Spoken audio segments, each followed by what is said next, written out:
Buenas noches a todos, gracias por estar aquí. Esta es la parte 8 y esperamos que sea la última parte de esta miniserie que hemos estado dando ya por buen ratito. Algo que quiero decir antes de continuar con la clase, algunas correcciones con respecto al video de la semana pasada. Y es que yo había dicho que Naama era descendiente de Adán y realmente Naama es descendiente de Caín. Cuando están hablando de los descendientes de Caín, ya habíamos dicho que hay dos versiones con respecto a ella. Número uno, algunos dicen que quizá porque ella está nombrada dentro de los descendientes de Caín y no se vuelve a nombrar más, es que quizá ella fue la que inició lo que sería la prostitución. Otra cosa que dicen es que quizá ella era la esposa de Noé. Y por ser esposa de Noé, fue a través de ella que continuó la simiente de Caín. Así que Naama es descendiente de Caín.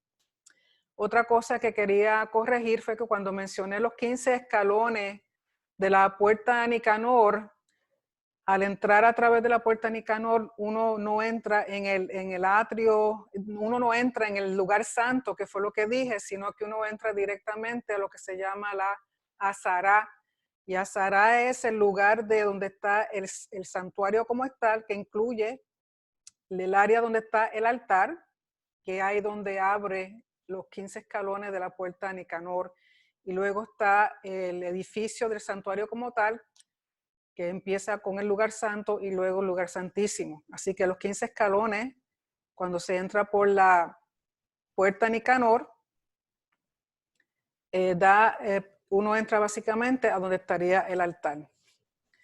Y otra cosa que no sé si lo aclaré, cuando habla de asesinato, el asesinato es un pecado en el cual la paga es muerte, vida por vida. Si un ser humano mata a otro ser humano intencionalmente, ese individuo tiene que pagar con su vida. O sea que hasta cierto punto la Biblia no menciona ni favorece encarcelar a nadie cuando es intencional el acto de matar a otro individuo. Por lo tanto, la Biblia habla sobre pena de muerte, que quizás algunos no quieran escuchar eso, aceptarlo, pero la Biblia sí está en favor de pena de muerte cuando una persona mata intencionalmente a otra persona.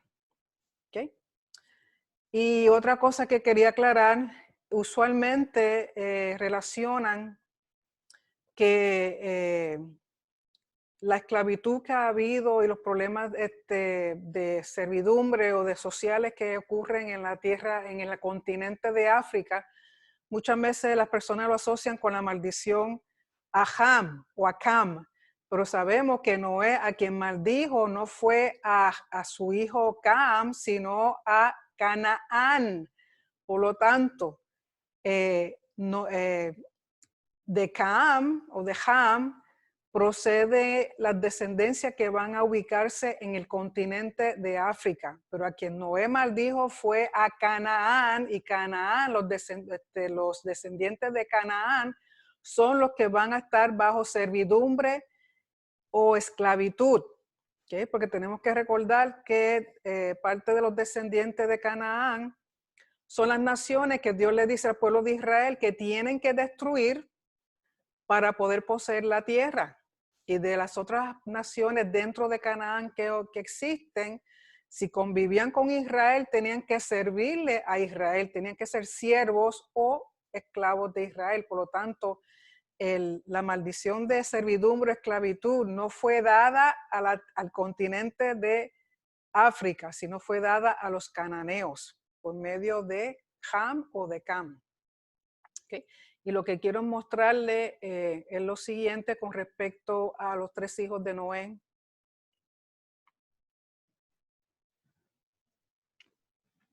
Esta imagen que se ve aquí que parece una florcita, una flor, es lo siguiente, y esto es interesante porque cuando esta vez fui a Jerusalén, hay un parque municipal cerca por la calle Jaffa, y en uno de los muros tienen este dibujo, y este dibujo lo que es lo siguiente, aquí en el medio, en el círculo, lo que dice es Jerusalén.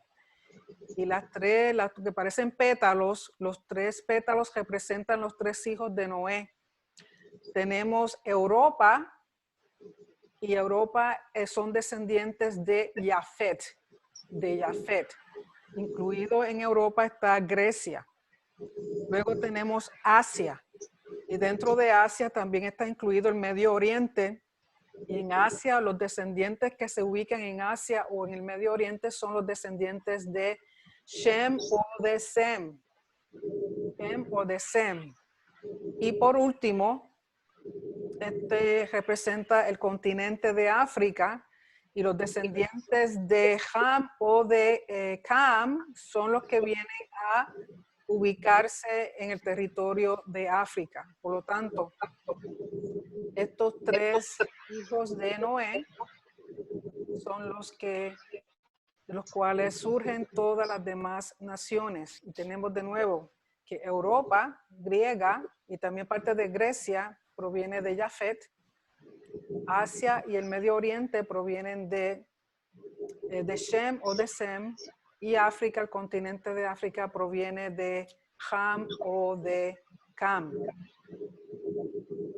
Son esas 3 naciones las que poblan todo el resto del mundo, y había dicho que en términos de patología forense, esa distinción se encuentra de esos 3 hijos. Hay unas características particulares del rostro, de los huesos del rostro, que coinciden con cada uno de los hijos de Noé. Y eso se estudia, se mantiene y se ha encontrado así. ¿Okay? Así que volviendo a Bereshit, en la capítulo 10, que fue donde terminamos el capítulo 9 la vez pasada, simplemente voy a leer algunos versos rápidamente, el capítulo 10, porque básicamente trata con los descendientes de los hijos de Noé. Así que el capítulo 10 de Bereshit dice así: estas son las generaciones de los hijos de Noé, Sem, Cam y Jafet, a quienes nacieron hijos después del diluvio. Los hijos de Jafet, aquí quiero que pongan atención a Magog, porque Magog se menciona en parte de la última lucha, última pelea que va a ocurrir con el Mesías. Luego tenemos a Yaván. No los voy a mencionar a todos, simplemente los que tienen más, conocemos mejor. Yaván viene a ser lo que será Grecia en el futuro, Yaván. Y luego en el verso 4 dice, de los hijos de Yaván, Elisa, Tarsis. Tarsis es el nombre que se cree que es referencia a España, lo que será España en un futuro, Tarsis. Y verso 5 dice, de esto se poblaron las costas. Verso 6, los hijos de Cam. Tenemos a Cus. Cus sería lo que es hoy día Etiopía. Cus es Etiopía. Misraim es Egipto. Luego tenemos a Fut y a Canaán, que en Canaán es que nos tenemos que enfocarnos, porque Canaán fue el que recibió la maldición de parte de su padre Noé, y también los descendientes de Canaán son los que Dios le dice al pueblo de Israel que tienen que destruir para tomar posesión de la tierra de Canaán, que es lo que va a ser Israel, la tierra de Israel en un futuro. En el verso 8, y Cus engendró a Nimrod, quien llegó a ser el primer poderoso en la tierra. Recuerden, poderoso aquí es Gibor, pero nos alude de nuevo a los poderosos que existían al principio, que les tenían el nombre de Nefilim. ¿Por qué? Porque siempre que hay poderosos significan que van a hacer opresión a los que no lo son. Y verso 9 dice, este fue vigoroso cazador delante de Hashem, por lo cual se dice, así como Nimrod, vigoroso cazador delante de Hashem. Y recuerden que proféticamente hay un tiempo en que los cazadores van a hacer gran destrucción, y hay una profecía con respecto a cazadores persiguiendo a los creyentes, y a los creyentes se les llaman pescadores. de eso estábamos hablando anoche en el servicio de Nueva Luna. Y dice el verso 10, y fue el comienzo de su reino Babel, o sea, el reino de Nimrod fue Babel, y sabemos que más adelante, el capítulo 11, vamos a estar hablando de Babel. Y también otro reino que tenía Nimrod era Sinar. ¿Qué viene siendo Sinar? En otra Biblia se les dice Shinar, pero Sinar o Shinar viene siendo lo que será Mesopotamia. ¿Okay? Y en el verso número 12, al final, con respecto a descendientes de Nimrod, en el último verso dice, de donde salieron los filisteos, que sabemos que los filisteos van a tener una gran parte en la historia de Israel. Verso 15 del capítulo 10. Y Canaán engendró a Sidón, su primogénito, a Het, y aquí vienen todos los feos, al Jebuseo, al Amorreo, al Gergeseo, al Heveo, al Araceo, al Cineo, al Arvadeo, al Semareo y al Amateo, y después se dispersaron las familias de los cananeos. Y recuerden que de estos hay 7 naciones que Dios dice que tienen que ser destruidos para Israel poder tener posesión de la tierra. Por lo tanto, son los que provienen de Canaán, y esos son los que van a servir o van a ser esclavos de Israel. Y sabemos que el término esclavo dentro de Israel es muy diferente a lo que nosotros conocimos como esclavitud aquí en los Estados Unidos. Es una esclavitud que, aunque sean personas que están en esclavitud o en servidumbre al pueblo de Israel, la Torá le manda al israelita que siempre tenga, trate a la gente, aunque sean siervos o esclavos, con dignidad, porque todo ser humano está creado a la imagen de Dios. En el verso 21 del capítulo 10 dice, también le nacieron hijos a Sem, padre de todos los hijos de Eber y hermano mayor de Jafet. Y Eber es el nombre que nosotros sacamos hebreo o hibrit. De Eber es que viene el nombre hebreo o hibrit, que significa cruzar de un lado a otro. Y luego dice en el verso 22 que de los hijos de Sem fueron Elam, Asur, Arfaxad, Lut y Aram. Verso 25. Y a Eber nacieron 2 hijos, el nombre del uno fue Peleg, que significa división, porque en sus días fue repartida la tierra. Y el último verso del capítulo 10 dice, y de esto se esparcieron las naciones en la tierra después del diluvio. Por lo tanto, que después, por medio de los 3 hijos de Noé, fue que se llenó el resto de la tierra. Capítulo 11. Dice, entonces tenía toda la tierra una sola lengua y unas mismas palabras. Y las comentaristas dicen que la lengua que era única para ese tiempo era el hebreo, lo que se llama Lashon HaKodesh. Lashon HaKodesh, que significa el lenguaje santo, porque el hebreo es el lenguaje del reino. Y aconteció que cuando salieron de Oriente, recuerden que el Oriente significa el lugar hacia donde son exiliadas las personas. Perdonen, que este polen está terrible. Dicen, hallaron una llanura en la tierra de Sinar o Shinar, que habíamos dicho que es Mesopotamia.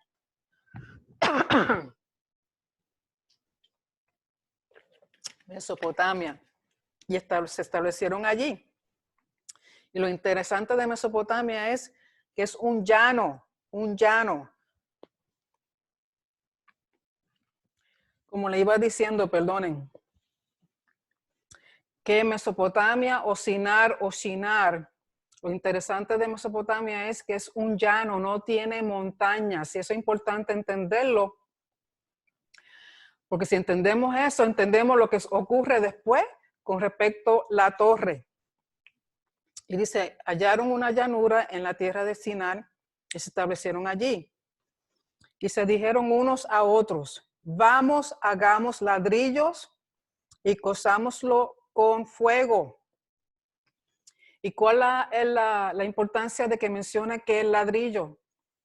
Porque el ladrillo es algo que está hecho por el hombre, a diferencia de las piedras que están hechas por Dios, creadas por Dios. O sea, el ladrillo aquí, al mencionarlo, es algo que el hombre hace. De nuevo, el hombre imponiéndose o queriendo ser algo para imitar a Dios, pero no con el sentido de darle gloria a Dios, sino darse gloria él mismo. Y dice, y la sirvió el ladrillo en lugar de piedra. La piedra la creó Dios. Y el asfalto en lugar de mezcla. Y dijeron, vamos, edifiquémonos una ciudad y una torre cuya cúspide llegue al cielo y hagámonos un nombre por si fuéramos esparcidos sobre la faz de toda la tierra. Una torre cuya cúspide llegue al cielo. De nuevo, ¿qué es lo que están haciendo ellos? Todo el mundo se imagina una torre cualquiera, pero no es una torre cualquiera. Les voy a mostrar lo que ellos construyeron.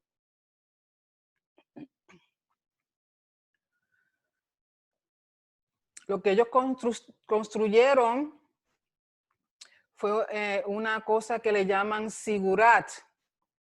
No sé si me parece que no la están viendo.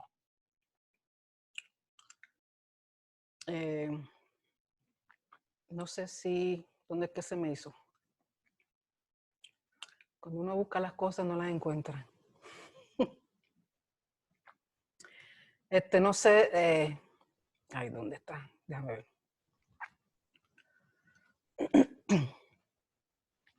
¿Ven la montaña o no la ven?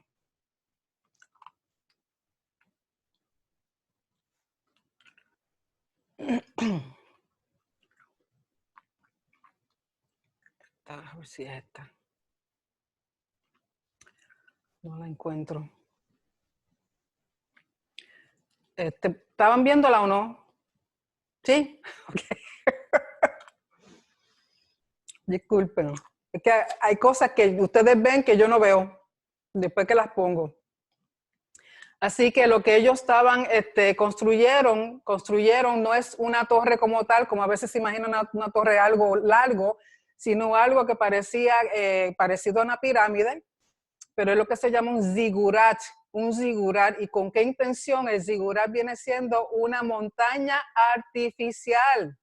¿Por qué? Porque la tierra de Mesopotamia no tenía montañas, entonces ellos se construyen una montaña, que es un zigurat, que viene siendo la estructura, pero dentro de la estructura no hay nada, la rellenan con arena, porque no es un templo, no es nada para servir para ellos, sino que ese zigurat simula una montaña cósmica. ¿Por qué? Porque el concepto es tener un lugar desde el cual los dioses bajen y conecten el cielo con la tierra. Siempre el mismo concepto de conectar el cielo con la tierra, de que los dioses se acerquen a los hombres.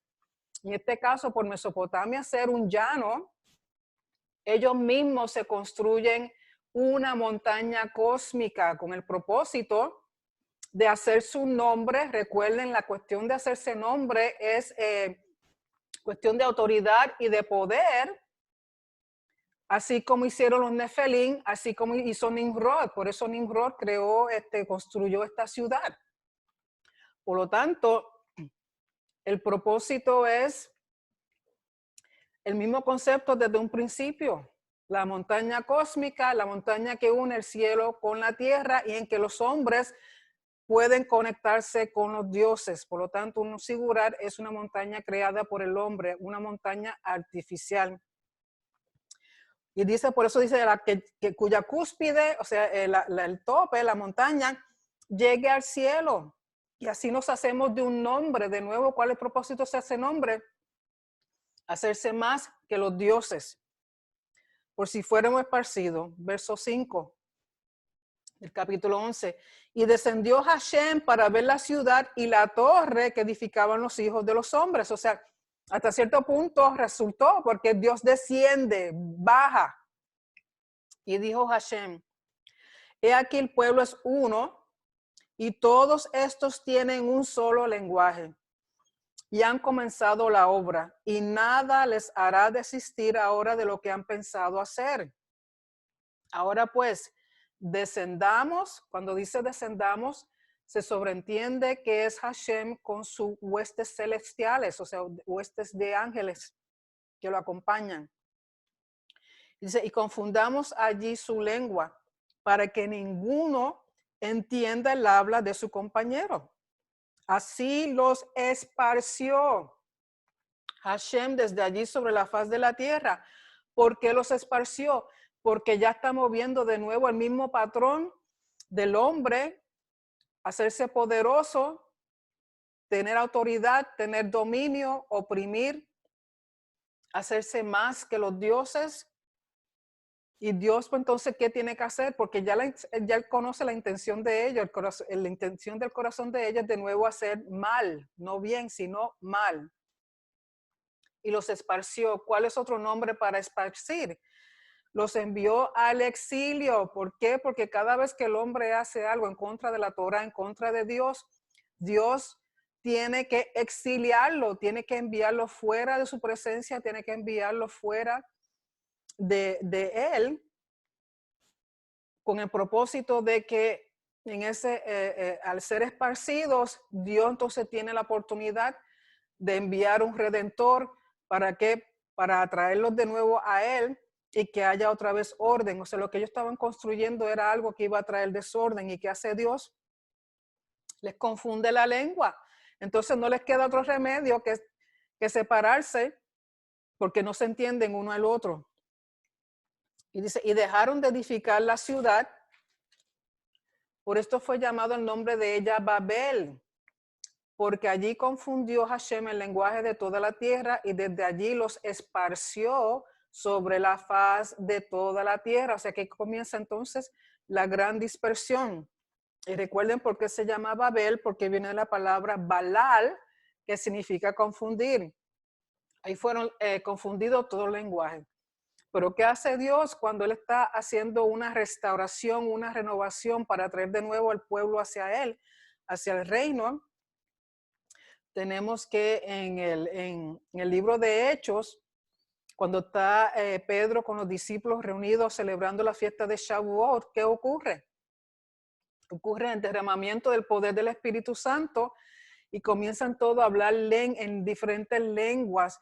Pero el propósito es que, si ustedes recuerdan, ¿qué sucede? Que de todas las naciones habían personas ahí, pero todos entendieron el mismo mensaje, dando a entender que luego que habrá de nuevo un solo lenguaje, que es el lenguaje del reino, que es el hebreo. Por lo tanto, en el sentido espiritual, todos entendieron el mismo mensaje, o sea, un mismo lenguaje para todos, a pesar de que fue hablado en diferentes nacionalidades, o sea, el lenguaje de diferentes nacionalidades. Pero el propósito es ese, de nuevo reunificar y establecer de nuevo un Lashon HaKodesh, que es el lenguaje santo, el lenguaje del reino. Y luego el resto del capítulo 11 comienza a hablar de los hijos de las generaciones de Sem. ¿Y cuál es la importancia de las generaciones de Sem? Es que, como habíamos dicho, que de Sem va a provenir los descendientes que van a ser en el futuro Israel. Si van al verso 24 del capítulo 11, dice, Nahor vivió 29 años y engendró a Taré. Y vivió Nahor después que engendró a Taré 119 años y engendró hijos e hijas. Taré vivió 70 años. Importante de nuevo el 70. El 70 tiene que ver con creación, tiene que ver con renovación, restauración, con el templo. Es un número que está asociado con el Mesías, es el número de reposo, es el número de Shabbat. Dice, Taré vivió 70 años y engendró ¿a quién? A Abraham, a Nahor y a Harán. Y tomó Taré a Abraham su hijo y a Lot, hijo de Aram, hijo de su hijo, y a Sarai su nuera, mujer de Abraham su hijo, y salió con ellos de Ur de los caldeos para ir a la tierra de Canaán. Y vinieron hasta Harán y se quedaron allí. Y fueron los días de Taré 205 años y murió Taré en Harán. Y luego del capítulo 12 en adelante que comienza la historia de Abraham y lo que luego será el pueblo de Israel. Y de nuevo, les voy a enseñar, espero que vean esta laminilla.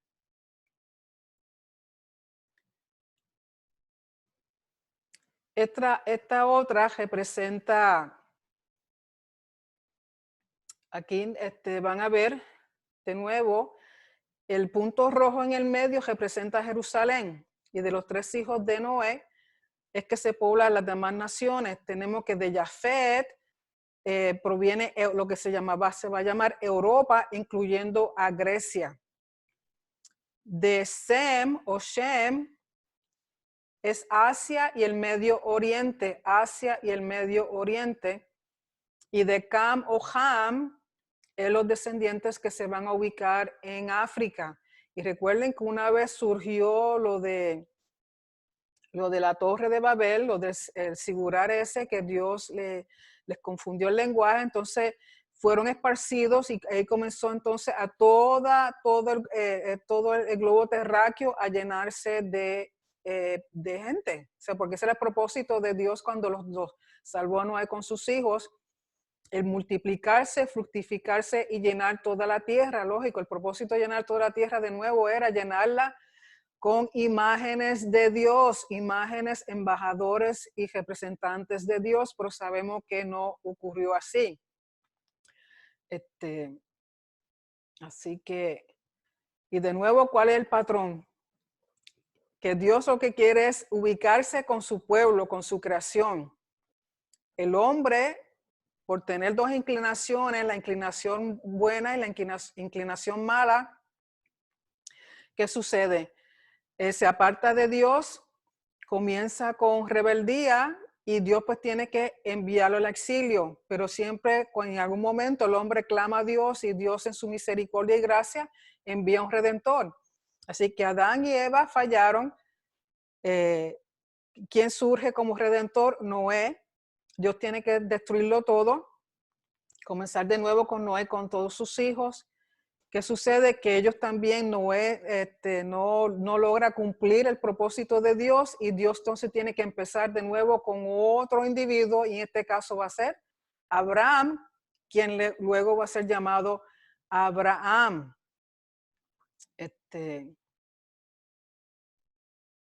Y esta otra lámina que tengo aquí representa el patrón que hemos estado viendo desde Génesis capítulo 1, desde Bereshit, con los patrones de 3, todo lo que se repite con el mismo propósito, el mismo patrón, el mismo, el modelo es el mismo. ¿Qué quiere decir todo esto que tengo aquí? Que sabemos que en el principio creó Dios los cielos, la tierra y los mares. Y dentro de esa tierra, Él creó un lugar llamado el Edén y dentro del Edén Él creó lo que se llama el jardín y ese jardín Él puso a Adán. Y lo que vemos aquí es que el propósito es establecer un espacio sagrado. ¿Por qué? Porque si no hay espacio sagrado, Dios no puede morar con el hombre si no hay un espacio sagrado, un espacio en el cual Él, como Dios puro, como Dios limpio, como Dios santo, como Dios único, pueda poder convivir con su creación. Y vemos que todo tiene, con referente a Dios y lo que Él ha creado, todo tiene una kedusha o una santidad. Y todo tiene grados de santidad. Vamos de menor grado de santidad a mayor grado de santidad. Ejemplo, la tierra tiene un grado de santidad. El Edén tiene más santidad que la tierra en general y luego el jardín dentro del Edén tiene el mayor grado de santidad. En Adán hace lo mismo. Adán está constituido de 3 componentes que solamente funcionan al unísono cuando están, o sea, hay que considerarlos siempre todos como uno. Tenemos su carne, tenemos su espíritu y su alma. Y su alma es el lugar, en la parte del hombre que tiene mayor santidad. El arca también fue construido con el mismo patrón. 3 niveles. Primero, segundo y tercer nivel. Y el tercer nivel era donde estaba Noé con su familia, por lo tanto representa el lugar más santo. Luego el Mishkan o el tabernáculo, que es de lo que vamos a estar hablando esta Torah, esta semana, la Torah, la porción de la Torah esta semana, el comienzo de construir el tabernáculo. Y vamos de nuevo del lugar de menos santidad al lugar de más santidad. Comenzamos con el atrio, el lugar santo y el lugar santísimo. En los templos, los 3 templos constituyen el mismo patrón, no cambia nada. Vamos a tener un atrio, un lugar santo, un lugar santísimo, en el cual el lugar santísimo es el lugar más santo del resto de la construcción del templo. Y con respecto al reino de nuestro soberano rey Hashem, con respecto al pueblo de Israel, Israel tiene un grado de santidad, que los levitas tienen un grado de santidad mayor que Israel, y dentro de los levitas están los sacerdotes que tienen mayor santidad que los levitas y que Israel.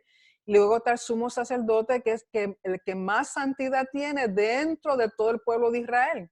E Israel, comparado con las demás naciones en sí no tienen ningún grado de santidad, con excepción de Israel. Israel es el lugar, el espacio sagrado que Dios ha separado con santidad. Y aún hoy día, a pesar de que en el monte de Sión, o sea, en el monte donde estaba antes el templo, que hoy día existe lo que los musulmanes han puesto ahí, a pesar de que está esa abominación ahí, ese lugar mantiene su grado de santidad que Dios le dio. ¿Por qué? Porque ahí era donde estaba establecido el trono. O sea, que aún mantiene su grado de santidad. Y los que suben hasta allá con conocimiento o sin conocimiento están entrando en un lugar que no debieran entrar. Por lo tanto, cuando uno conoce estas cosas, uno tiene mayor precaución y debiera tener mayor precaución y debiera entender que todo esto tiene un grado de santidad con el propósito de que Dios pueda morar en medio de su creación, en medio de su pueblo. Y todo tiene un protocolo, todo tiene un protocolo.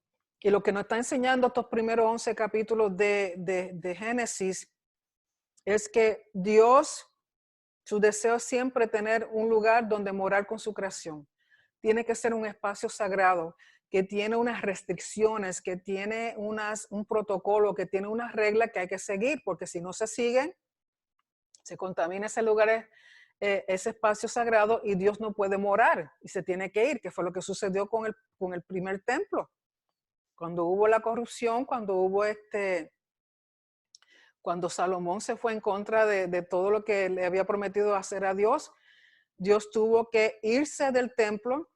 O sea, cuando digo irse, es su presencia visible, porque Dios nunca ha dejado a Israel, pero su presencia visible dejó de verse. Y Dios tuvo que destruir al reino de Israel y lo dividió en 2, que cuando entonces tenemos el reino del norte y el reino del sur, y sucesivamente las cosas que suceden. ¿Qué sucede? Y el patrón es el mismo. Empezó con Adán, Adán no supo cumplir. Trató con Noé, Noé tampoco supo cumplir. Comenzó con Abraham, y en Abraham es quien él encuentra un hombre realmente justo, fiel y leal a Dios, y por eso Dios hace un pacto con él muy especial, que el pacto que él hizo, la señal de ese pacto que él hizo es la circuncisión. Por eso el judío se conoce, sabemos que a los 8 días de nacido todo varoncito judío es circuncidado, porque desde ahí entra en el pacto, y ese pacto es eterno. Entonces, ¿qué vemos? Que a través de Abraham cumplió todo como tenía que hacer. No. Y luego tenemos las demás personas, tenemos a Abraham, tenemos a Saúl, tenemos a David, tenemos a Salomón, tenemos a Moisés, tenemos a a Josué, tenemos a Samuel, tenemos a los profetas, tenemos a todos estos individuos tratando de lograr lo que Adán no pudo. ¿Y quién viene a lograr todo eso, que en todo ese transcurso de años, de miles de años, de situaciones, que Dios con todo su gracia, su favor y su misericordia, ¿qué hace Él? Envía a Yeshua, y Yeshua es el único que ha podido cumplir lo que Dios ha querido de un principio. Él se mantuvo sin pecar, y eso es otra cosa que estábamos hablando anoche. Yeshua como ser humano tenía una inclinación mala y una inclinación buena, pero supo mantenerse y dominar esa inclinación mala. Por eso cuando Dios habla con Caín, le dice, la maldad te está tocando a la puerta, pero tú tienes el poder para dominarla. O sea, tú tienes el poder para dominarla. Y Yeshua nos mostró que sí se puede hacer. Porque Yeshua en ningún momento pecó. Tuvo dominio de lo que llama Yetzer Hará y Yetzer Hatov. Él cumplió, por eso Pablo le llama el segundo Adán o el último Adán. ¿Por qué? Porque viene a cumplir lo que el primer Adán no pudo. De nuevo, hay un orden, un principio. El hombre destruye ese orden, causa caos. Dios tiene que entonces que exiliarlo. Por eso tenemos el exilio cuando fueron a Babilonia, el exilio cuando fueron a Siria, el exilio cuando fueron tuvieron en Persia. Y luego que regresan a Israel, están bajo el dominio de los romanos. Y no fue hasta 1948 que Israel vino a ser una nación de nuevo bajo su propio dominio. Pero con todo y eso, sabemos, el que ha ido a Israel hoy día, sabemos que no está muy cerquita de lo que debía ser en términos de Kedusha, en términos de santidad. Pero sabemos que Yeshua cumplió y Yeshua estableció ese orden de nuevo, porque cuando uno viene a Yeshua, uno entra en ese orden. Y esto es un proceso de todos los días. Esto es un caminar de todos los días tratando de mantener ese orden y esa santidad, esa kedusha. ¿Para qué? Para que el Espíritu Santo, la presencia de Dios se mantenga en uno. Porque aunque hoy día la mayoría de nosotros no vivimos en Israel,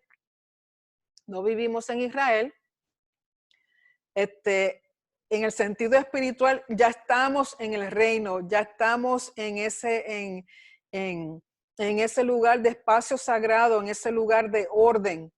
Y lo que estamos esperando es que cuando Yeshua regrese, ese proceso, esa redención final, ese orden final, ese volver al Edén original, volver al jardín original, se establezca de una vez y por todas, literalmente, físicamente, espiritualmente y en todas las facetas que Dios quería desde un principio. Y con respecto a lo que hemos estado estudiando hasta este momento, es ese, que el protocolo y los patrones siguen y se repiten, no cambian. Dios siempre es el mismo y nos ha enseñado a través de todas las vidas que Él ha tocado, con quien Él ha hecho este pacto, es buscando siempre lo mismo, que uno regrese a ese orden, a ese espacio sagrado, en esa presencia de Dios. Y lo más cercano que nosotros tenemos de saborear lo que va a ser es eso, lo que va a ser esa era mesiánica, es el Shabbat. El Shabbat es el tiempo, es el momento que semanalmente nos entra en esa dimensión de un espacio sagrado y de un orden perfecto con el Padre, el Shabbat. Por eso el Shabbat es tan importante. Cada vez que uno celebra el Shabbat, uno está celebrando el regresar de nuevo a ese Edén, cuando había orden, cuando Dios caminaba, se movía entre medio de Adán y Eva, que lo podían oír, que lo podían ver, que lo podían palpar, que lo podían, sabían que su presencia estaba ahí. Eso es el propósito del Shabbat. El Shabbat es para darnos un poquito de sabor de esa era mesiánica, de ese momento en que volvamos de nuevo a lo que Dios había establecido en un principio, en el Edén, en el jardín. Y cuando uno está leyendo el libro de Revelación, Revelación no es otra cosa que la continuación del libro de Bereshit, porque sigue hablando de los árboles, sigue hablando de los ríos, de las aguas, sigue hablando de montañas, sigue hablando de cosas, de símbolos y cosas cósmicas. Y de nuevo de Yeshua, que es el que viene a traer ese orden y ese espacio sagrado y ese volver a restaurar lo que Dios comenzó en un principio, porque el propósito de Dios es estar con nosotros y que nosotros estemos con Él. Porque qué padre no quiere que sus hijos estén con Él. Así que yo sé que hay comentarios con respecto a todo lo que hemos hablado, hay diferentes perspectivas, hay diferentes comentarios, hay diferentes formas de verlo, pero lo que yo le he presentado a ustedes, como yo lo he entendido hasta este momento, teniendo en cuenta un poco lo de la cultura del Medio Oriente y con respecto a la cosmología y las cosas que se entendían en aquel entonces, que tenemos que traerlo al contexto de lo que estamos leyendo en Génesis. Porque si no entendemos eso, no vamos a entender lo que hemos hablado hasta ahora. ¿Y por qué hay diferentes perspectivas? Porque, como he dicho otras veces, la Torá tiene 70 facetas o 70 caras. En otras palabras, da a entender que cada verso, que cada palabra, que cada letra pueden tener 70 perspectivas, formas diferentes de verlo, y eso no significa que estén erróneos, simplemente que son perspectivas. Mientras se mantenga dentro del formato general de la Torá, de las verdades absolutas que el Padre nos enseña, pues estamos bien. Pero sí se pueden tener otras perspectivas.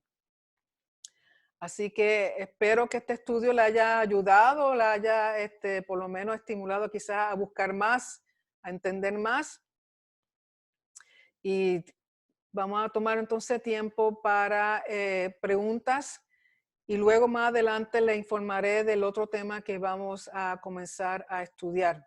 ¿Ok? Así que espero que hayan sido bendecidos y será hasta la próxima. Señor los guarde y los cuide.